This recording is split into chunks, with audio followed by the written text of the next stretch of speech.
I want to talk about some of the pros and cons of being a remote pro coder. It's something that has definitely ramped up in availability in the past 10 years. I think got accelerated amidst the COVID pandemic stuff as more people were working from home and using Zoom and Slack and things like that and operating from a home base headquarters. And now there seems to be some element of pullback, and that people that may have shifted to remote are now being alerted they need to return to office. So what does this mean for you if you are wanting to be a savvy pro coder, but you want to work from home? How does that work? How does that pan out for you? So let's go over some of that stuff and tackle it.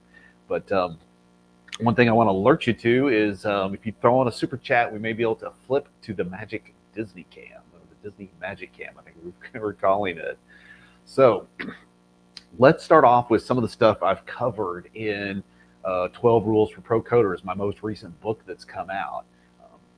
One of the things I talk about in 12 Rules is that to be a pro coder, it's no longer, this is not a hobby. So this isn't something you're going to purely do sitting at the dining table or on the couch. You need to go carve out some space to actually do that. That helps the neurons build circuits and pathways. That's like, when I sit here, I work, I crank out code, I write documentation, I do testing, that kind of thing. I do my pro coder job when I'm sitting in my environment, and it's to build your environment. Now, don't equate that with build my battle station. Yes, you can design a machine, build up a super pro rig, but what I'm talking about is carve out space, a table, a desk, a corner of a room. If you have the space for it, dedicate one of the bedrooms to be your, per se, office. This is a common thing that's arisen in the past 15 years when people are shopping out a home. They're looking at office space as a thing to do. And so I very much cover that if you're going to be a pro coder, you need office space. But one of the aspects of it is if you're going to be a remote pro coder, that's going to be your full-time office space. So you need to have that kind of thing. And one of the fringe benefits that comes with being a remote pro coder is because you're working from home, you now have a certain flexibility that perhaps you didn't have before.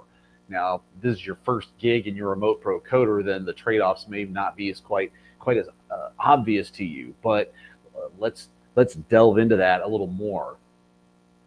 When you're doing the remote thing, something that I jumped to back in 2010 when I joined the spring team was they gave me an opportunity to pick what kind of machine I was going to have to operate on. And it was either a Dell or a Mac, and they were offering me either a desktop or a laptop configuration.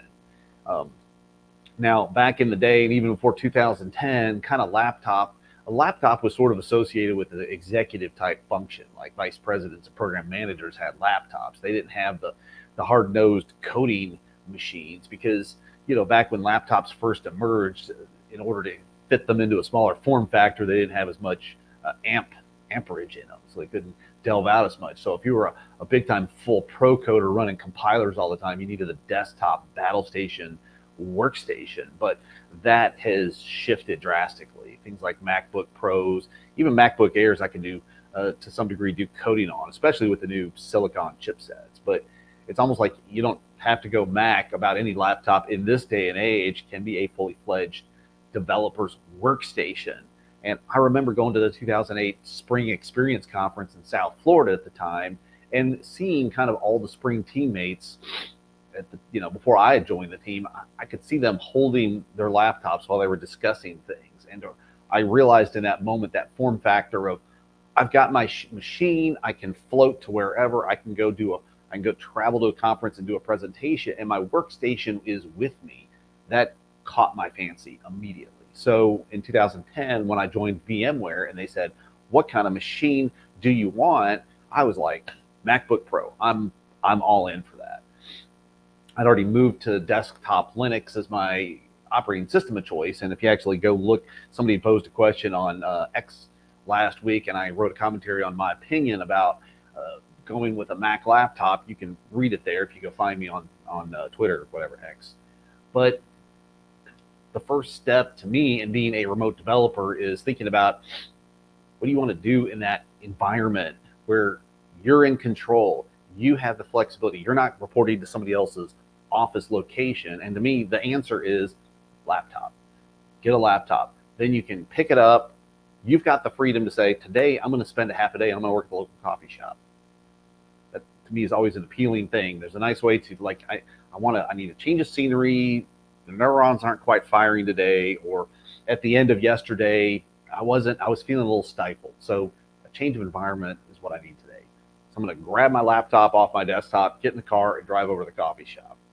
Let me get a latte and a workstation and some of these, get some AirPods in, and now you're set. And this is something that's a little trickier to do if you have a desktop workstation. That's why I'll always go for the laptop option. I even have some friends and past colleagues that are to the point that they like the portability that they actually. I always like to get the biggest laptop I can get my hands on because I'm working with a restricted screen space, so I want to get more. But I know people that like to be lightweight, so they'll actually get a smaller form factor. Some of these laptops are either 14-inch or 16-inch. They'll grab the 14. I always grab the 16. This is where you can customize for your taste to go grab that kind of thing. And that's what I like to do. So let me get that laptop. What are other options? I just mentioned the AirPod stuff. I like being able to put on a track. And the thing is, you can either have your music all scanned in and read on your laptop, ready to go and play at any moment, or maybe you've got a streaming service, or you're using Spotify, or I happen to have a playlist for the Pro Coder track. I can put it in the show notes after the fact if you want to go listen to it. It's sort of gives me a good electronic synthesizer type Tron flavor thing that I just enjoy that kind of stuff. So that's where I like having the flexibility. Now, let's move on and talk about another critical aspect. Can you even get a remote pro coding position? Because one of the biggest impediments to you being a flexible, able to move, with your laptop thing is you have to secure that kind of position, and not every position out there is like that. I should emphasize that the Spring team, back when it was founded back in the early 2000s, that was a unique combination of factors that came together. Rod Johnson had written his book. I believe it was later that year at Christmas time, Jürgen Haller actually, when he was taking a Christmas break, he actually read the book, and that's how he got pulled into the Spring movement. And a couple of the other founders at the time, one of them was in South Florida. In fact, Keith Donald happened to used to work at the same company I used to work at way back in the day. And there were some other people in Europe, whatever. So it was really, I think Rod was in Sydney, Australia. So you're talking about a group of people spread around the globe that came together to form the Spring framework. So it is the truth that Spring was formed remotely. It started that way, and it stayed that way. For years, it was like that up until the point that I left back in January. So, but not every position offers that. And so that's one of the first things you need to decide as a pro coder. It's how important is that to me? How much is that? Because what you have to start to do is you need to go look at every position you're considering taking on and finding out what are their requirements. Some of them may say, yeah, you can do that. You can do the remote option. Others are going to say, you have to come into the office. Here's your options. They may have, depending on the size of the shop, they may have one location. Maybe they have two. They may have an international presence. That doesn't mean you're suddenly a remote developer. It may mean that you have the option of either working in New York, Paris, or London. They may have maybe they have three offices in those major urban hubs of the globe, and you still have to come in. Is that agreeable to you? Maybe if you live in London, cool, that fits your jam, and that's good enough for you. Maybe you want to have the full option. It's very fortuitous that since joining Cockroach Labs, the team that I'm on, they're looking for a special set of technical creators, content creators that also know how to drive the technology. So they were willing to grant us the ability to work remotely. So I actually work with some awesome teammates. One of them's down here in Florida. One of the others is in San Diego, and another one's on West Coast, on California, not in San Diego. Anyway, these are the options. This is something I scouted out. I also had chances. I interviewed with other shops, and one of the positions they were trying to fill happened to be located in Shanghai, China. I had actually chatted with an engineering manager. I communicated, my interest was I was not going to be moving to Shanghai, so it sounded like a potential prospect that I would have evaluated taking. but I never heard back from him because I think he had to go get approval to make that a remote position. Sounds like they didn't get the approval for that. So that was an opportunity that passed me by. But I'm very thankful because the shop that I'm in now, I really enjoy it very much, and it's been fantastic. So this is where you need to decide, how important is this for you? How much do you want this kind of thing? Because you got to start filtering through. And some of these, it's not even that simple of, do I have to come in or can I work remotely? Sometimes it's to the point of, we have this position and it's hybrid. You may work at home 2 days a week. The other 3 days, you got to come into the office, or maybe it's the other way around. You need to come into the office 2 days a week and you can work at home 3 days a week. What about that? Where does that fit in? You may not have thought about, there's all these permutations and prospects when you decided, I want to be a remote pro coder. That's the way I want to approach it. For me, I've done this for 13 years. So for me, this is my first requirement. My first requirement is I want to be fully remote. Something that's, evolved just in the past 3 years is there's been an uptick in the number of shops issuing return to office directives. That has really popped up. And part of me was, praying deeply that I would not be compelled to that point. I was sitting there saying, I think there's going to be an opportunity for me where I won't have to do that. But part of it is my priority is take care of my family. And if there was actually going to be no opportunities unless I had to go report at office, I was going to do it to that degree. But I am very thankful that it didn't go to that point. So this is where it pays to just sit down and spend a few minutes and noodle it out in your head. What do I want to do? What is the thing? What is the most important aspect to me? Now, before we get into some of the aspects of how to be a remote pro coder, I think Chewy, I think they may have earned a chance to see the Disney Magic Cam. You think so? Let's check it out.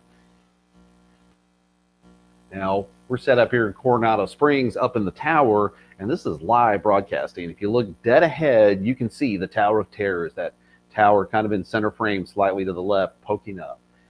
It's out of frame, and I couldn't get it with the angle of the iPhone, but Spaceship Earth is just off to the left, out of frame. We've got live action traffic flowing on the Magic Disney Cam. Now, we actually happen to be here on vacation for this week, so you may be asking, Greg, what are you doing? Why are you broadcasting and presenting and per se working when you're supposed to be on vacation? And here's the deal. I posted this not yesterday, the day before, on Saturday, on Star Wars Day, where it's important that you take a break. So I'm interrupting today's Pro Coder show to tell you it's important to take those breaks. We managed to walk around. We didn't go into the parks and stuff. We went around to other areas and checked things out. But we've just been enjoying the ambiance, the food, the beverages, all that kind of stuff. And it's great to just relax. And as a side effect of that, I've been incredibly inspired. And I said, I want to talk. I want to use this opportunity to present a live show right out of Walt Disney World. Let's do this. Let's share one of the fringe benefits you get from being a remote developer is you grab your stuff. I got my laptop here. I brought my Sony ZV-10 camera to set everything up so it can come. And I was getting inspired. And I've actually been working on scripts. I've shot some clips from the stuff that we're going to see. And that I've been doing the live streaming videos since I relaunched the Pro Coder show, but I've been wanting to noodle out some ideas for some standalone videos to upload on top of that. So I sat down and did some script writing. And one of the things you get when you think remote to Pro Coder first is you kind of set yourself up with the ability that when the inspiration comes to you, you can take advantage of it. You have the ability to be sitting there working at a nice, luxurious environment with you're not having the same distractions of being at home. It's nice when you go into a very rich environment and, then it's like, okay, I'm not thinking so much about slugging it out and getting these tickets closed. Instead, I've had a chance to pause and catch my breath and start thinking on this stuff and be able to affect change. And I was even coding. I was drafting out notes for a video for the Pro Coder channel to put it out there, and it's just, I want to share part of it with how exquisite this resort is. It's just really nice there, and I was sitting there and I asked my wife to grab my iPhone and go shoot some clips here so I could share them with you. And you just right here, and so that is what I did. I was like, I had to share that, I had to put that out there, and that I really love this industry in that I'm able to go make changes, help teach people on how to consume our product and how to give them the best tips, best practices of this stuff. And at the same time, by my entire studio gear that I'm presenting on all fit in my backpack. And by the way, hat tip to Dan Vega. I think they just wrapped up the Spring Office Hour show in the previous hour. He's the one, when I finally got to meet him face to face at Spring One last year, my backpack was falling apart. So I was like, Dan, you've got a backpack. You're a content creator like me. Show me the backpack you've got so I can get the same one. And sure enough, that's what I bought to fix that. Now, if you've got questions about being a pro coder, you can put them in the chat channel. I can check and see if we've gotten any ones on the grid here. Let's see here.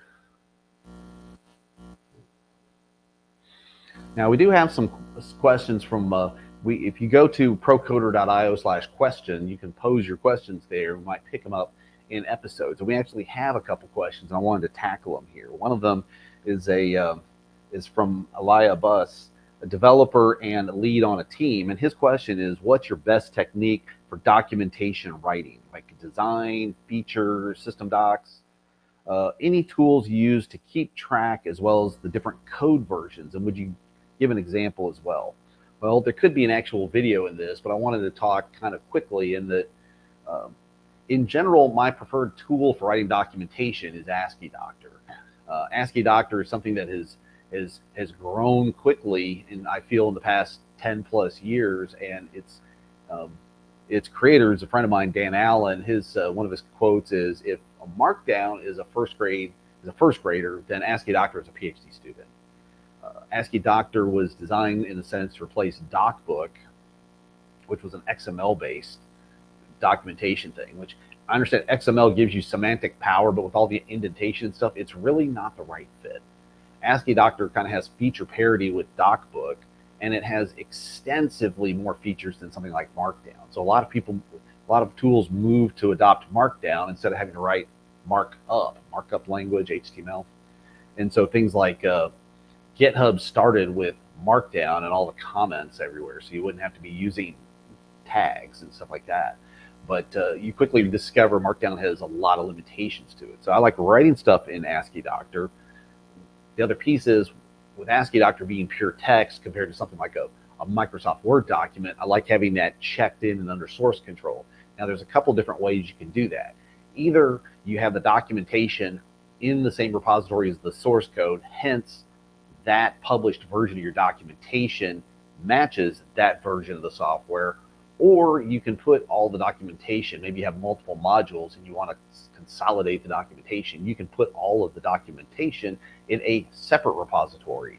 So you can consolidate in that way, but now you have the task of managing compatibility between the documentation and the versions of projects.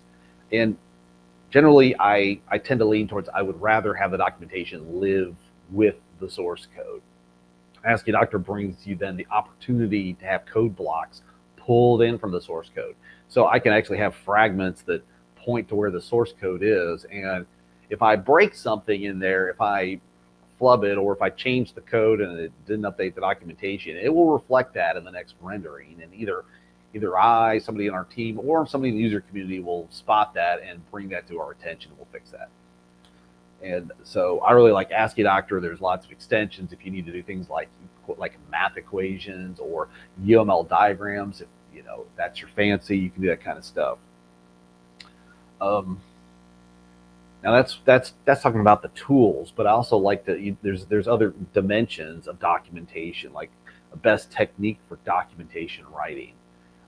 One of the ideas is you need to kind of agree on what your paradigms are. I've written several books, and one of the publishers I've worked with you talk in a we tone of voice, like we are going to go build this web app. So it feels so the person reading it feels like they're working with the author, and it makes for sort of a more intimate connection. But I've worked on other documentation where the agreed paradigm was you download this, then you go create this controller, then you do that. Now, not so many U's right back to back like that, but you get the idea. You need to kind of pick the style you're going to use. I just recently pinged my team to ask them, where's the team on the Oxford comma? And if you don't know what Oxford comma is, then no, let me say this other. If you do know what the Oxford comma is, then you have been doing a lot of writing. That's when you have three things in a row and you whether or not you have that third comma. I like fish, comma, chips, comma, and tea for dinner. That kind of thing. The third that extra comma at the end is called the Oxford comma. So I wanted to know where's the team at this because I don't want to generate a lot of activity for any editors we have. I don't think we have text editors. We're the editors. We're the ones that are supposed to be scrubbing documentation as part of our job. It's not our whole job. And so I was like, I need to know where the standards are. So in a sense, if you're going to write documentation, you want to have a consistent style. So you want to be able to how we conversing, how we interacting with the person that's reading it. And I have found very appealing to have a I'm gonna sort of top down. Let me explain this. Let me explain this. Let me start from a high level. Use a full bullet points. Then I can flesh it out in more prose, and don't make paragraphs that are longer than a page. I like small bite-sized paragraphs to eat, to be able to consume the content. And then what I like that Ask a Doctor gives is this ability to have kind of what you call a pull out, or I think they call it an admonition, where you can have this. It's a box that kind of stands out, and you can tag it as this is informational. This is a warning. This is a red flag. Do not do this. So anything that kind of breaks up the flow makes it easier for people to digest it. This is not a novel, okay? A novel is almost a wall of text, but even that, there's rules for that I'm not going to get into. But to have it bite sized, and I like to just sit there and read it. This is where I almost do the best contribution in documentation when I'm very new to a given technology or toolkit, because then I'm new to this. I don't have the back knowledge, and so if I'm reading and I don't understand something or something's confusing me, it means the documentation missed something. So flag it and let's go clarify that up front, because you can't ask somebody, hey, hold on to this idea. I'm going to explain it down below. This gap cannot be too long, or the person's going to leave. So those are some of the techniques that I do. And I like to just sort of try to explain it. Let's start from a high level. Let's cover the big points, the big bullet points, and then we can expand upon each of the bullet points. And then maybe each of those in their expansions needs a more expansion. And there's an authoring technique out there called the snowflake method, where you start with basically a simple shape. You're starting with a simple high level point, and then each of these edges expands, in a fractal nature. So I like that. We're talking about that kind of stuff. All right. What did you say? Oh, okay. I was going to get to that, but if you insist, we need to get another look at the Disney Magic Cam. Okay. So be it. We're checking it out. It's live. It's in action. Where else can you learn this? Can you experience this? Can you enjoy this as a pro coder? Now, one of the things I like doing is, in YouTube and other platforms and stuff, there's all these challenges with, there's some stuff to share. There's knowledge to communicate. I want to help you become a savvy pro coder. I want to help you make the jump from junior to senior sooner rather than later. And I want you to learn the lessons I learned faster. So there's a lot of assumptions, presumptions about what do I need to study? What do I need to tackle? How do I, should I learn this? Should I learn that? And that's part of what I try to do on these live streams, is cover some of that stuff. And part of on Saturday when we're walking around, I saw some stuff and I had this amazing idea what to cover, okay, I want to cover this. I sat down and wrote a script for it. And then I thought, as I was seeing some of the sites, I was like, I know how to incorporate some of the fun, some of the magic here. So I'm hoping to make it entertaining for you. And I just want to share a little hint of what may be coming in a future video.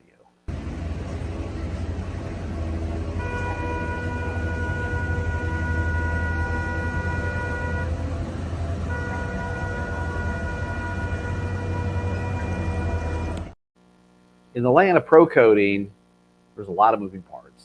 There's a lot of things moving. There's a lot of opinions being thrown out there. Hey, what I'm sharing is just an opinion. This is just my opinion. Everything's an opinion. You're allowed to have your own opinion. And my point is, I don't want to tell you this is the way it is, and whatever anybody tells you is wrong. I'm saying, let me put out my opinion. Let me share with you the experience that I have that drove that opinion, and then you can take it for what it's worth. You can fold that in. You can apply your own thoughts, experiences, ideas, philosophies. What's important to you? Apply that and transform it. Make it your own. Apply your own spin to it, because that's kind of what we're all doing here. And this is part of why I like having other people come on the show. I don't have a guest for Meet a Pro Coder today, but I noticed somebody commented on last week's show when I had Don Coffin on. And it was akin to, we need more of these old wise men to come on the show and share with us. And that's what I'm trying to do, is let me bring some wisdom. I don't know if I'm old wise man yet, but I'm wanting to bring people on the show. And let's just share the experiences. Let's put it out there. Let's communicate. Even stuff that was done back in the 70s and 80s for coding, which, Smithsonian grade material maybe, but some of understanding, well, this was the metric at hand. This was what was available. Let's do this. And this is the outcome. The more we can read and hear and understand how decisions were made, the more that can inform your own thinking. Let's see here. We got them up, and sure enough, were your ears burning, Don? Don said, "Good morning, Greg." So, Don, you've been dubbed an old wise man. I don't, you have to take it or leave it. That's what you've gotten. And I appreciate Don was on the show with us last week, and I think we had some real gold there. It was enjoyable to see how much some of our careers had overlapped in some of the form and function of how that went. So that was really cool. Now, by the way, I do want to let you know that today's episode of the Pro Coder Show is brought to you by 12 Rules for Pro Coders. If you go to 12rules.io, that's the cheapest place you're going to find it anywhere on the interwebs. You can go buy it. The ebook version is available for sale. You can go to Amazon. You can go to a lot of other places, Kobo, BarnesandNoble.com, what have you.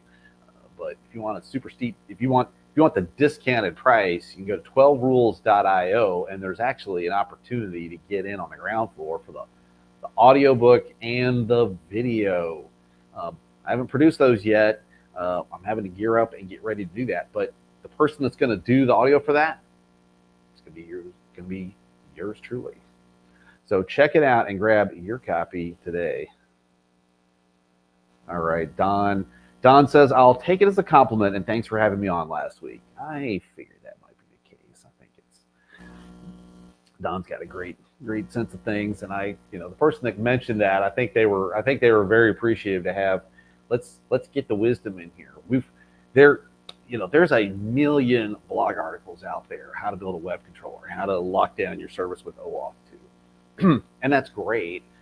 And frankly, I'm not interested in competing with that. What I'm looking out to do is let's go grab the stories. Let's go grab people's experiences. Let's share them. Let's learn from each other what to do. I actually had a chance a few weeks ago.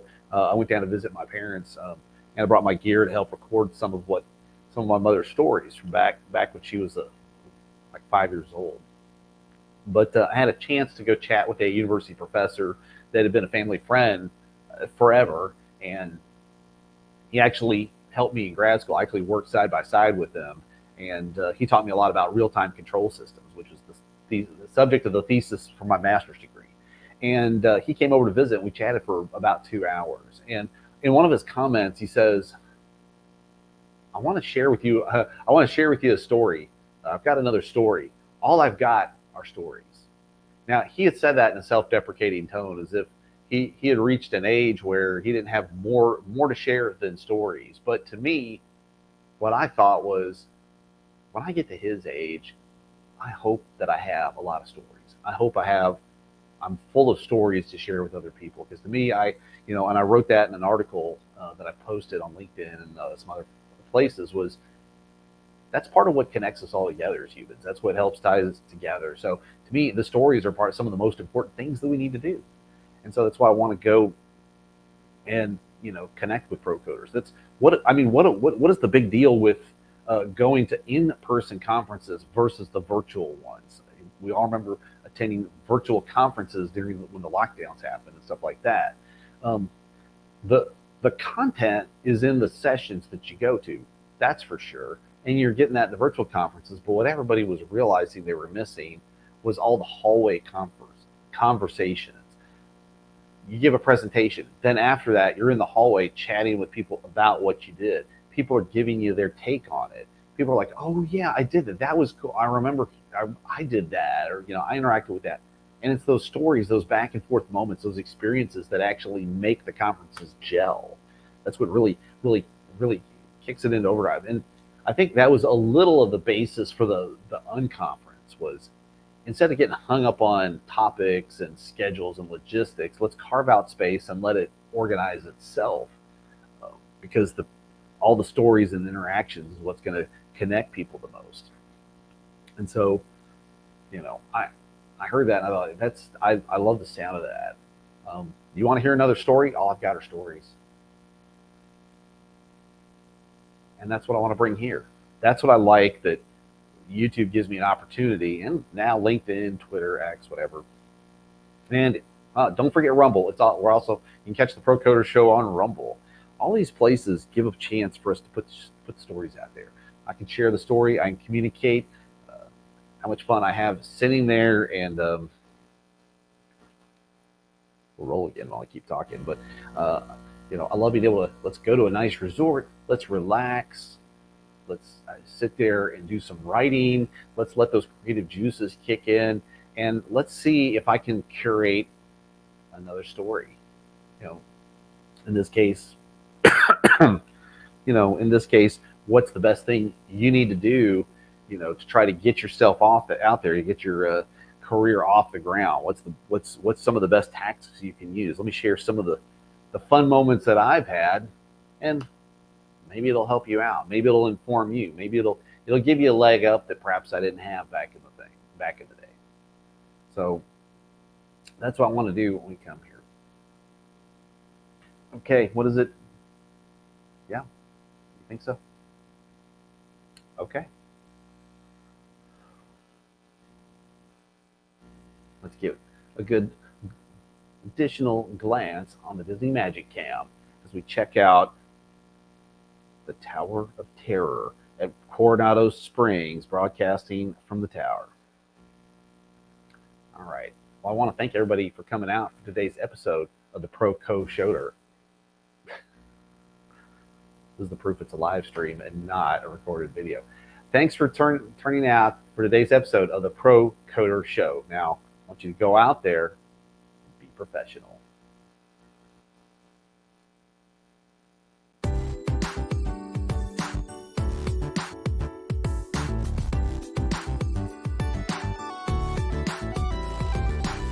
This episode is over, but your code writing journey continues. Visit procoder.io to find links and resources to help you become a pro coder.